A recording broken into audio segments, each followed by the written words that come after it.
শহরের ইটকাঠের আড়ালেই ফয়েজ লেক, চারিদিকে ছোট ছোট টিলা।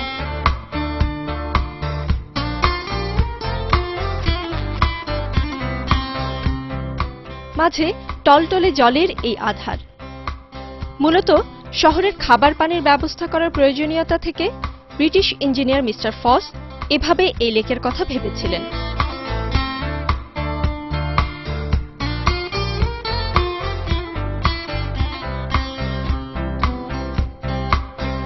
তাও প্রায় ৮০ বছর আগে।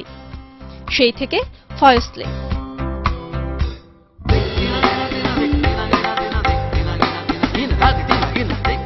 ফয়েজ লেকে বসে থাকার সব সুবিধা, সব আয়োজন এখন রয়েছে।